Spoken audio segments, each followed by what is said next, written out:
Hello guys. Welcome to Diablo the Primordial 2.0. This video is the continuation video after What If Rimuru decides to retire. So if you have not watched it, then please watch it. The link is in the description. And please check out my second channel Anime Sum Up for the amazing recaps of different anime. So without any further delay, let's start. But before we start, please like, subscribe and press the bell icon so you don't miss the updates. All eyes turned towards the throne, only to see that the statue was no longer there. And with that, someone screamed, and everybody followed. In another place in the ruins, Rimuru was laughing his ass off. Calming down after a few minutes, Rimuru opened the book he stole. He had sent Diablo back here ages ago when he sensed another Yuki-level threat. Of course, it was supposed to be a recon mission to determine what the target decided to do with their power. Just to see if they were capable of peace, or if they were just another power-hungry maniac. Let's just say it didn't go so well. After being threatened and having his master jeered at by the Council of Heroes, whose leader was the one Rimuru sensed, Diablo predictably went apeshit insane. Now, if it were back when Rimuru just defeated that bastard of a poser, he would have never sent Diablo alone on such a dangerous mission. Though, ever since his subordinate rekindled his rivalry with Guy, he quickly began to match his red counterpart in power. After returning to his master and having his injuries healed, Diablo voiced out his report. The contents were: he eliminated the biggest threat along with most of the council's members. He put the fear of God, his master, of course, to the inhabitants of the world. And finally, he crowned a new demon lord to keep the world in check. After hearing the report and consulting with his manas, Rimuru commanded her to change the world as she saw fit. And so, she did. She took away from the world's inhabitants the ability to bestow names of power, put a limit on how many skills can be present at one time, and changed the magic system entirely. She did this after talking it over with Ramirez, of course. To which she agreed, having already made a new home for herself and her subjects. All of that happened millennia ago. Rimuru skimmed over the book. The contents were just as predicted. It was said that before leaving the world behind, the great and terrible demon cast a curse over the world that severely weakened all the inhabitants. It then appointed one of its evil spawns as a tormentor, to keep the world in despair while it wasn't around, a demon lord. If it were him just after his rebirth as a demon lord, Rimuru would have protested Diablo's methods. Now though, with his demonic heart and will growing each day, he slowly stopped caring about strangers. He only cared about those he knew very well. Of course, he would still help a stranger in need, but if they were to somehow lose their life, he wouldn't be saddened by their deaths. After reading the book, he waited for the explorers to scram, before walking out of the ruins. Outside, he could see the clear blue sky with some clouds rolling over. The sun was at its peak, and its light was reflected from the vast blue ocean surrounding his whole resting place. Not much had changed here since he first returned. He looked over to the edge of his island and saw a large ship. The crew manning the ship were moving about, hoisting the sails and pulling the anchor. He could hear the expedition group from earlier screaming, "Faster, faster." Well, now that he was alone, he started going for the woods. When he created his temple in the ruin, he made an entire island along with it. He saw various plants basking under the sun, and various animals mucking about. He quickly kicked one of the trees, making it fall over. His first course of action was making tools and creating a means of transportation. Sure, he could have just teleported away, but it was much more fun doing things without relying on his powers, at least not fully. A while later, Rimuru could be seen sitting on a small wooden boat in the middle of the sea. "Master, I have detected several pieces of land to row over. Would you like me to inform you of their location? And ruin the fun of finding it myself? No thanks." Being able to do anything he wanted got boring sometimes, but instantly knowing about anything he wanted to find out about was the most boring. He continued on, letting the tides carry him until he spotted a different ship at a distance. He saw several people pointing at him and waving. After looking over the telescope, Captain Basque told his men to head over to the lone boat. He wanted to save the pretty damsel from danger. His mother had once told him that should he offer a helping hand to others, his fate would change for the better.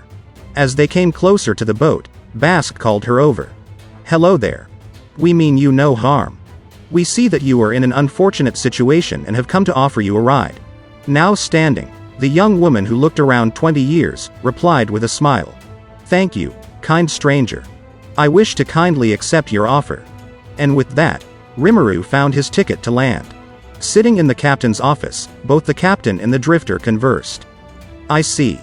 So you were pulled by the strong currents. How unfortunate. Bask didn't know any strong currents near here, but with the woman's story, he realized he needed to be careful of the strong currents. We are on our way to Rollhart Port to place over some of the goods.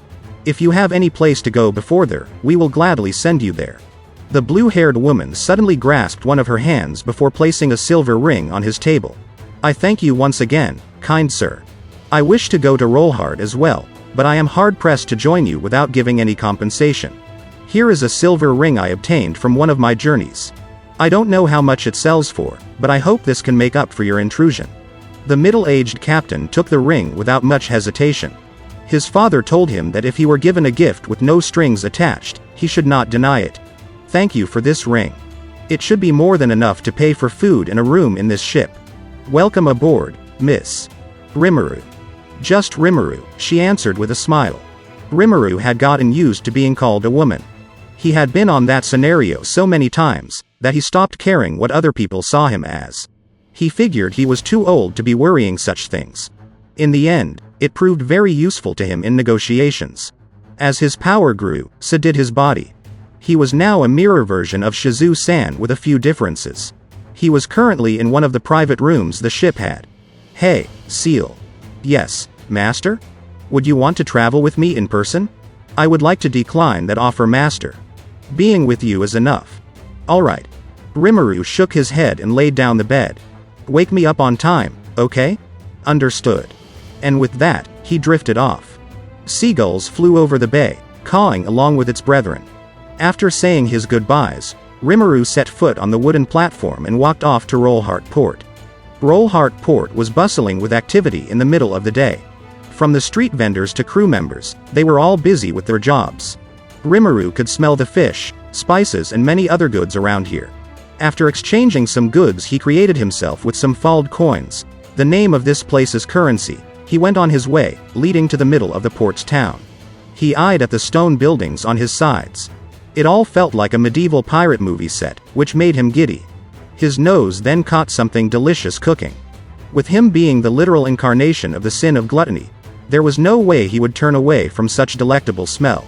He then took a step in a stone building named the Stony Rock. Talk about creativity, Rimuru rolled his eyes. Inside the inn were many tables set around with patrons sitting around them, and a wooden counter across the room. Some were rowdy, some were quiet, but all suddenly looked to the woman who walked in. She ignored the stares and immediately walked to the counter. Goran, a blond man sitting on one of the tables, eyed her.